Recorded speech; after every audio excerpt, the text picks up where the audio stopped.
अमन, अक्षर और सुदीप, बिटिया अंकिता, तेज भाई और दिनेश ने संचालन बहुत अच्छा किया। दिनेश के संचालन के लिए और बाकी सब कवियों के काव्य पाठ के लिए एक बार ताली बजाई। ये मैं इसलिए बजवा रहा हूँ कि इन सब ने मुझसे कहा था पहले ये काम करना। सबने इतना अच्छा पढ़ा, ताली बजाते बजाते आप थक गए, सुनते सुनते आप थक गए, हंसते हंसते आप थक गए। जानते हो जिसका नंबर अंत में आता है उसका कष्ट क्या है? आपने कभी ठेले पर कोल्हू में गन्ने का रस निकलते देखा है? गन्ने को एक बार डालते हैं, फिर पीछे से उठा के उसी गन्ने को फिर दोबारा से कोल्हू में डाल देते हैं, और जब वो गन्ना बिल्कुल खुबकस खोई हो जाता है तब मुझसे कहते हैं तू इसमें रस निकाल सकता है क्या? अगर आपको उम्मीद है कि मैं निकाल सकता हूं तो जोरदार ताली बजा के बताइए। बहुत अच्छा। निकलेगा तो निकलेगा, वरना नींबू फंसेगा। नींबू से काम नहीं चलेगा तो दिनेश कब काम आएगा? मैं इसे फंसाता। देखिए, मैं सबसे पहले इस बात का आभार मानता हूं कि मराठी भाषा के अंचल में हिंदी के कविता के इतना सम्मान देने के लिए मैं मराठी अंचल माँ को और गडकरी साहब के इस समारोह को दिल से बधाइयाँ देता हूँ। बस मैं हर जगह बॉम्बे या कहीं भी महाराष्ट्र में जब भी होता हूँ और हिंदी कवि सम्मेलन होता है, मैं एक निवेदन हर बार करता हूँ कि जब भी हिंदी का कवि सम्मेलन करें, किसी एक मराठी कवि को मंच पर होना चाहिए। मंच पर एक मराठी कवि को अवश्य होना चाहिए ताकि वो हमको सुन लें, हम उनको सुना दें, तो भाषा की लड़ाई ही समाप्त हो जाए। भाषा की लड़ाई नहीं चलेगी आगे। मैं कविता सुनाता हूँ। मैं इनसे बस उम्र में बड़ा हूँ और थोड़ा सा इनसे ज़्यादा पढ़ा लिखा हूँ। देखो, इस बात पर कोई नहीं हंसेगा कि सत्य का सब समर्थन करते हैं हम लोग। मुझे पिछले दिनों में कहीं ऐसे निकला जा रहा था तो मैंने किसी की दो लाइनें सुनी। कोई सभा चल रही थी, उसमें मैं नाम नहीं जानता उनके कौन थे, वो किसने लिखी है मैं ये भी नहीं जानता, लेकिन मुझे इतनी अच्छी लगी कि मैं उससे अपना कविता पाठ शुरू करता हूँ जी। दो लाइनें थी। ये जो सितारे हैं ना, शान बढ़ा रहे हैं हिंदुस्तान की। ये जो सितारे हैं ना, शान बढ़ा रहे हैं अपने आसमान की। ये शहीदों की आंखें हैं जो हालत देख रही हैं अपने हिंदुस्तान की। जिंदाबाद, क्या बात है। मुझे बहुत अच्छी लगी, वो मैंने आपको सुना दी। मैं सुनाता हूँ। देखिए, जो लोग घूम रहे हैं थोड़ी देर बैठ जाए। जब समय की सीमा टूट ही गई तो फिर टूट ही गई। सर्दी आपको उठा सकती है, समय की सीमा से तो कोई हुआ नहीं जी। मैं बहन जी से अनुरोध करूँगा थोड़ी देर बैठ जाए। बस मैं 5 मिनट, 7 मिनट, 10 मिनट में पढ़ देता हूँ, या जब तक आपको अच्छा लगे मैं पढ़ देता हूँ। क्योंकि इस साल जो मैं घूम रहा हूँ, मैं आखिरी बार कवि सम्मेलन करता हुआ घूम रहा हूँ। 24 मई 2026 के बाद मैं मंचों पर कविताएं नहीं पढ़ूंगा। मैं 75 साल का पूरा हो जाऊंगा। राजनीति में भले ही कोई ना छोड़े, मैं कवि सम्मेलन छोड़ने की कोशिश। 26 में देखेंगे। 24 में, उसके बाद मैं अकेला पढ़ूंगा। मैं इतने लोगों को सुनने के लिए बैठूं, सबको पहले सुनूं, सबके लिए तालियां बजाऊं, और ये मेरे लिए तालियां भी नहीं बजाऊं बिना बात ही। सुनिए, मैं से सुनिए, मैं हंसी में कह रहा हूँ। एक बाप बेटी जा रहे थे किस वास्ते, क्या है हमारे भरोसे, क्या है हमारी निष्ठा, क्या है हमारी परंपरा। एक पिता पुत्री जा रहे थे, एक रास्ते में उनको तेज बाढ़ का पानी मिल गया। दोनों डर गए, घबराए, कैसे पार करेंगे। तो पिता ने हिम्मत करके कहा कि बेटी डरो मत, तुम मेरा बाजू पकड़ लो, हम पार निकलेंगे बाढ़ के पानी से। बेटी ने कहा नहीं पापा नहीं, मैं आपका बाजू नहीं पकड़ूंगी, आप मेरा बाजू पकड़ लो। पिता ने कहा क्या फर्क पड़ता है, तुमने मेरा बाजू या मैंने तुम्हारा बाजू पकड़ा या तुमने मेरा बाजू पकड़ा, क्या फर्क पड़ता है? बेटी ने कहा पापा बहुत फर्क पड़ता है। ये बात समझ में आ जाए तो एक बार तालियां उठ जाएं, फिर मैं अपनी कविता पे भरोसा करता हूँ। बेटी ने कहा पापा बहुत फर्क पड़ता है, मैं किसी मजबूरी में, अपने स्वार्थ में आपका हाथ छोड़ भी सकती हूँ, लेकिन एक बाप अपनी बेटी का हाथ किसी हाल में कभी छोड़ नहीं सकता। सल्यूट करता हूँ आपको। गडकरी सर, इतनी तारीफ इन सब लोगों ने कर दी है, सचमुच मैं भी आपकी प्रशंसा के लिए दिल से भरा हुआ हूँ। मुझे समय मिला दूसरी कविता का, तो मैंने जीवन में पहली बार किसी व्यक्ति का नाम लिखा है कविता में तारीफ करते हुए, जबकि वो कविता आपकी सरकार के खिलाफ है और आपके पक्ष में है। ये क्योंकि मुझे अच्छा लगा। मैं दिल्ली के हवाई अड्डे से मेरठ अपने घर तक 6 घंटे में जाता था, आजकल 1.25 घंटे में जाता हूँ।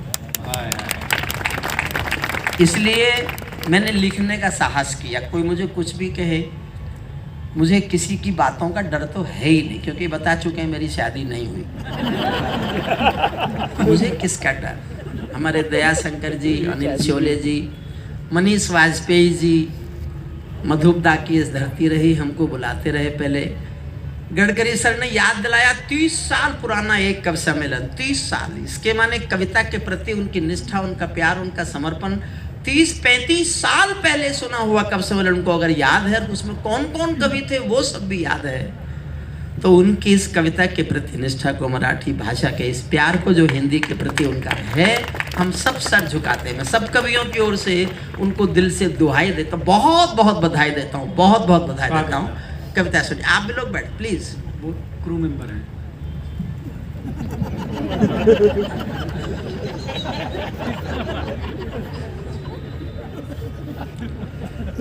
पैरों में अंगारे बांधे, सीने में तूफान भरे।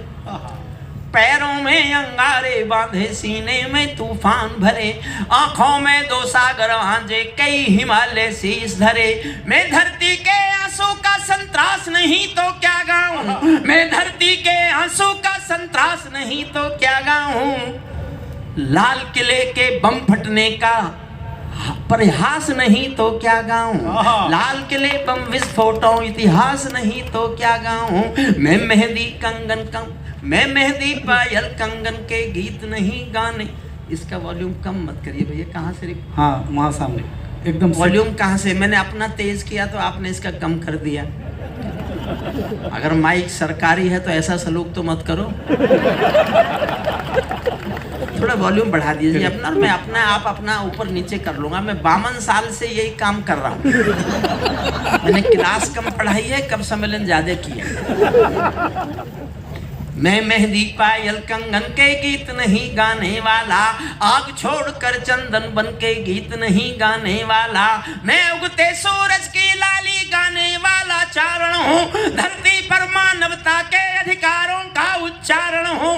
अंधियारों में शब्द किरण का उजियारा गाता हूँ मैं, धरती से आतंकवाद का निपटारा गाता हूँ मैं, धरती से आतंकवाद का निपटारा गाता हूँ मैं भारत के वर्तमान की हिम्मत का उद्बोधन हूँ, मैं भारत के वर्तमान की हिम्मत का उद्बोधन हूँ, और हिंद की सेनाओं की ताकत का संबोधन हूँ, और हिंद की सेनाओं के ताकत का संबोधन हूँ।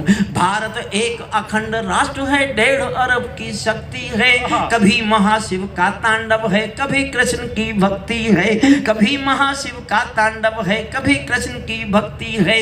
अब घाटी में आतंकों का जोर नहीं चलने वाला, हिजबुल लश्कर के नारों का जोर नहीं चलने वाला, मलय समीरा मौसम आदमखोर नहीं होने वाला। और चौथी पंक्ति आपके दिलों तक पहुंचे तो आकाश भर एक बार कोलाहल सुनने को सुनाई दे। मलय समीरा मौसम आदमखोर नहीं होने वाला, लाल किले का भाषण भी कमजोर नहीं होने वाला, लाल किले का भाषण भी कमजोर नहीं, लाल किले का भाषण भी कमजोर नहीं होने वाला। अब कोहराम भरी रातों के ढल जाने की बेला है, घोर तिमिर में शब्द ज्योति के जल जाने की बेला है। मैं युग बोधि कलमकार का धर्म पूजने वाला हूँ, दिनकर और निराला जी की कलम पूजने वाला हूँ, दिनकर और निराला जी की कलम पूजने वाला हूँ। हर संकट का हल मत पूछो आसमान के तारों से, सूरज किरणें कब लेता है नभ के चांद सितारों से। पंचाली के चीर हरण पर जो चुप पाए जाते हैं, इतिहासों के पन्नों में वो सब कायर कहलाते हैं, इतिहासों के पन्नों में वो सब कायर कहलाते हैं। हम अतीत की सरकारों से शर्मिंदा रह जाते थे। मैं राजनीति में नहीं हूँ या मेरे भीतर राजनीति नहीं है, लेकिन जो मैंने देखा महसूस किया 10 साल एक इकोनॉमिस्ट की सरकार में, मैं उस 10 साल की सरकार पर अपना डर गा रहा हूँ। आपको लगे ऐसा था तो मेरा साथ देना, मुझे पता चल जाएगा आप मेरा साथ दे रहे हैं। जो लोग घूम रहे हैं, मेरे निवेदन है बैठ जाएं, ये कृपया बैठ जाएं। मेरे बारे में आप लोग ज़्यादा नहीं जानते, मैंने जिन सरकारों पर लिखा है वो बैठ गई। प्लीज बैठ जाइए। हे आर्य पुत्रों, मुझे महाभारत के सारे संबोधन आते हैं, अब मत उठना।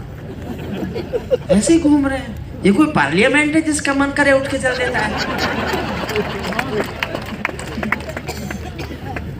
सुनिए मन से, हाँ मत आपको एहसास जोड़िए, एक बार मुझसे जुड़ जाएं, क्योंकि इन्होंने हंसाया बहुत। दिनेश ने तो कमाल ही कर दिया। लेकिन एक बात याद रखिए, आप जिसके साथ खुल के हंस सकते हो ना, उसके साथ केवल 24 घंटे बिता सकते हो, केवल 24 घंटे। लेकिन जिसके साथ आप खुल के रो सकते हो ना, उसके साथ पूरी एक जिंदगी गुजार सकते हो। इस बात अच्छी बात, बहुत बढ़िया। हम अतीत की सरकारों से शर्मिंदा रह जाते थे, हम अतीत की सरकारों से शर्मिंदा रह जाते थे। भारत मुर्दाबाद बोल कर वे जिंदा रह जाते थे, भारत मुर्दाबाद बोल कर वे जिंदा रह जाते थे। भारत के झंडे जलते थे, दिल्ली चुप रह जाती थी, और हमारी सेना बांधे हाथ खड़ी रह जाती थी, और हमारी सेना बांधे हाथ खड़ी रह जाती थी। मौसम बदला बदले तेवर तौर दिखाई देते हैं, और देखना चाहता हूं मुझ में जोश ज्यादा है क्या? मौसम बदला बदले तेवर तौर दिखाई देते हैं, अब घुटनों पर पिंडी और लाहौर दिखाई देते हैं, अब घुटनों पर पिंडी और लाहौर दिखाई देते हैं। जैसे कोई ताल तलैया गंगा यमुना को डांटे, 4 तमंचे मार रहे थे एटम के मुंह पर चांटे। जैसे एक समंदर चुल्लू भर जल गागर से मांगे, ऐसे घुटने टेक रहा था सूरज जुगनू के आगे। पीपल छाया मांग रहा था यूं की करके पेड़ों से, जैसे कोई शेर सुरक्षा मांग रहा हो भेड़ों से, जैसे कोई शेर सुरक्षा मांग रहा हो भेड़ों से, जैसे कोई मोती खोजे झीलों की गहराई में। हम कस्तूरी खोज रहे थे उल्लू की परछाई में, हम कस्तूरी खोज रहे थे उल्लू की पर। देखो साहब, अभी मेरे साथ आप आए नहीं हो, मैं आपको कुर्सियों से ऊपर नहीं उछाल पाया, तो मैं कहेगा हरिओम पवार, कहेगा हरिओम पवार। दहशत गर्दो अपने घर में, दहशत कर दो अपने घर में, नाचो कूदो खेल करो, जिससे चाहो जंग करो तुम।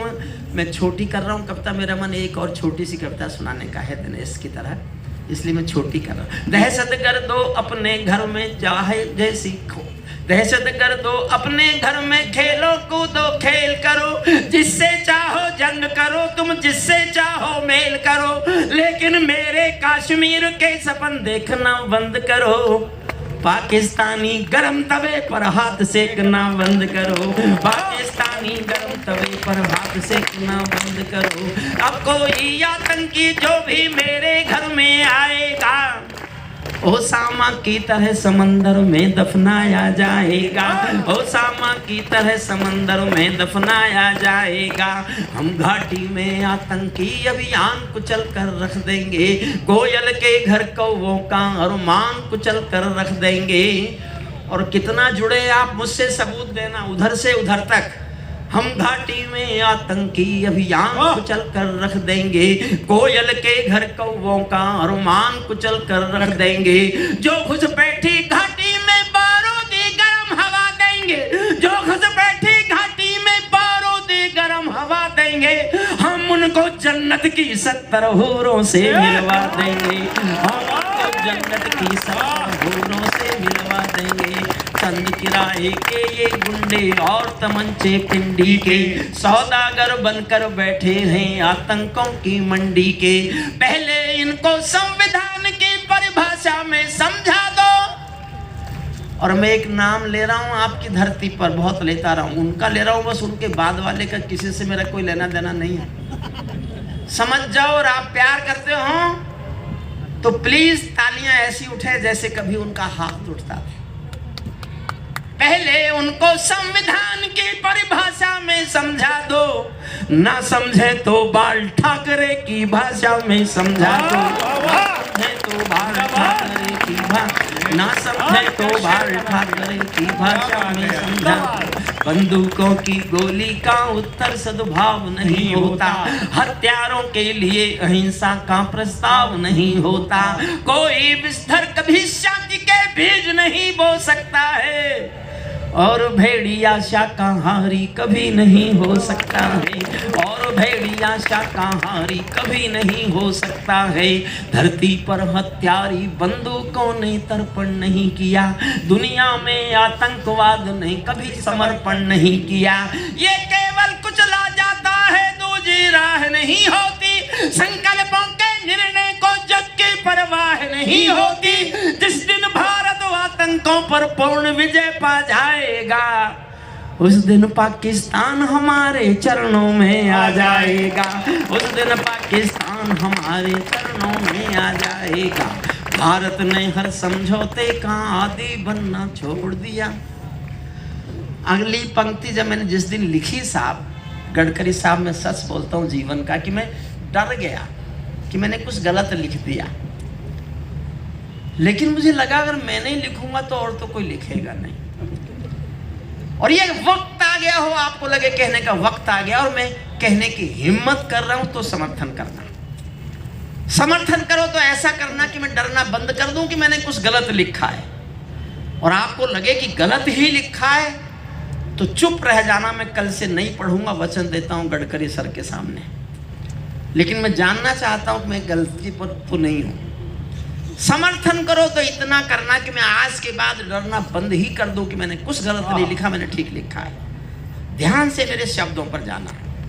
भारत ने हर समझौते का आदी बनना छोड़ दिया, भारत ने हर समझौते का आदी बनना छोड़ दिया। कुछ बातों में हमने बापू गांधी बनना छोड़ दिया।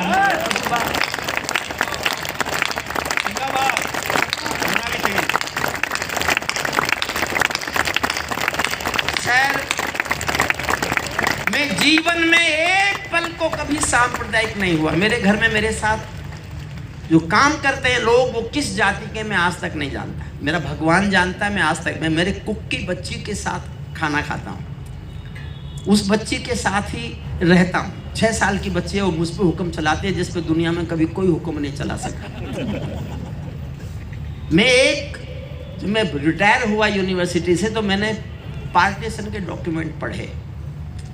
एक सवाल कचोटता है मेरे भीतर, मैं आपके भीतर बांटना चाहता हूं। आज देश की, भारत की सरकार के सर्वाधिक महत्वपूर्ण मंत्री मेरे सामने बैठे, माने भारत की सरकार मेरे सामने बैठी है। जब बंटवारा हुआ हिंदुस्तान का, आबादी 33 करोड़ थी, 22 करोड़ हिंदू थे और 11 करोड़ मुस्लिम भाई थे। जमीन बांटी गई जनसंख्या के आधार पर। गडकरी सर मेरी प्लीट सुनना। गडकरी साहब, जमीन बंटी जनसंख्या के आधार पर। वो 11 करोड़ थे तो 1/3 जमीन 2 पाकिस्तान में ले ली गई। फिर 11 करोड़ में से 3 करोड़ गए नहीं, जो 3 करोड़ नहीं गए उनके हिस्से की जमीन कहां है? क्या बात है, वाह वाह वाह वाह। यह सवाल क्यों गलत है? हमने क्यों नहीं मांगी? जब बंटवारा हो गया था और जितने यहाँ हैं इनके हिस्से की जमीन जा चुकी, तो इनका तो कोई हिस्सा देश में है ही नहीं। सही बात है, थोड़ा कैलकुलेशन। या तो जमीन वापस लो 3 करोड़ के हिस्से की, या जो रह गए थे 3 करोड़ और उनके जितने हो गए वो।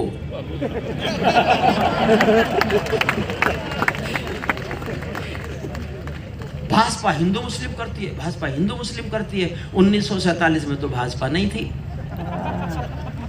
तो देश क्यों बट गया था? सही बात है, सही बात है। और जिस आधार पर बट गया था, जिन्होंने बंटवारे के लिए वोट दिया, वो सब यही है। यही है। उत्तर प्रदेश के सब सारी मुस्लिम जाति ने बंटवारे के पक्ष में वोट दिया था, कोई भी नहीं गया। जो तब वोट दे के नहीं गए, वो कितने देशभक्त होंगे, इस बात पर विचार करना पड़ेगा। मैंने जीवन में कभी सांप्रदायिकता के बारे में बात नहीं की। मैंने डॉक्यूमेंट्स उस समय के नहीं पढ़े होते तो मैं ये बात कभी ना सोचता ना बोलता। जो मैं गा रहा हूँ सुनिए। भारत ने हर समझौते का आदि बनना छोड़ दिया, उस बातों में हमने बापू गांधी बनना छोड़ दिया। धरती अंबर और सब जोश में आइए बागे, धरती अंबर और समंदर को ये भाषा समझा दो, धरती अंबर और समंदर को ये भाषा समझा दो, दुनिया के हर पंच सिकंदर को ये भाषा समझा दो। अखंडित भारत माँ की तस्वीर नहीं होने वाली, कश्मीर किसी के अब्बा की जागीर नहीं होने वाली, कश्मीर किसी के अब्बा की जागीर नहीं होने वाली। नई सदी का भारत है ये 62 वाला दौर नहीं, हम भी दुनिया के दादा हैं, दिल्ली है लाहौर नहीं। हमने अपने संविधान से 370 मिटा दिया, नेहरू जी ने डाला था जो सांप गले से हटा दिया, नेहरू जी ने डाला था जो सांप गले से हटा दिया।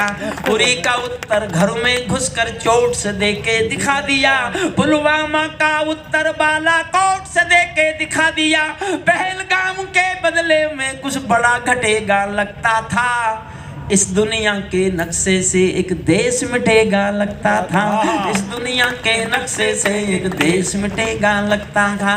रोई रावल पिंडी जब खामोश दिखाई देती है, फिर जोश चाहिए। सोई रावल पिंडी जब खामोश दिखाई देती है, उनको सपनों में भी तब ब्रह्मोस दिखाई देती है, उनको सपनों में भी तब ब्रह्मोस दिखाई।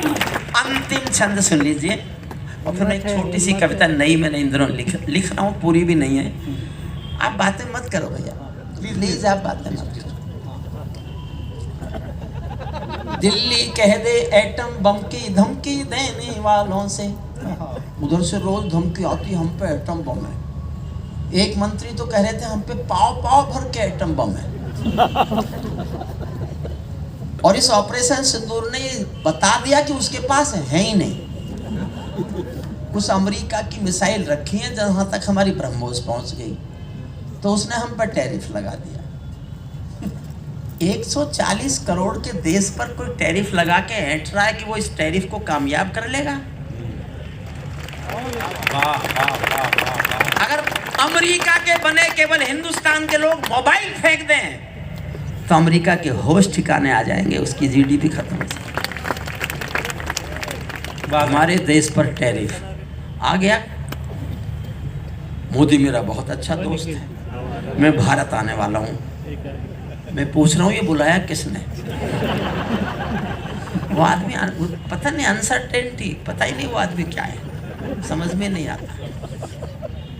अंतिम छंद सुन लीजिए। दिल्ली कह दे एटम बम की धमकी देने वालों से, हम भी बहुत भरे बैठे हैं गद्दारी के छालों से। केवल पीठ वार करते हो, आंख मिलाना क्या जानो। एक पंक्ति प्यार मांगती है, चरित्र है ये उस मुल्क का। केवल पीठ वार करते हो, आंख मिलाना क्या जानो। तुम नफरत की पैदा सो प्यार जताना क्या जानो, तुम नफरत की पैदा सो प्यार जताना क्या जानो। बार बार की गद्दारी को भारत क्यों सह जाता है, ज्यादा संयम भी दुनिया में कायरता कहलाता है।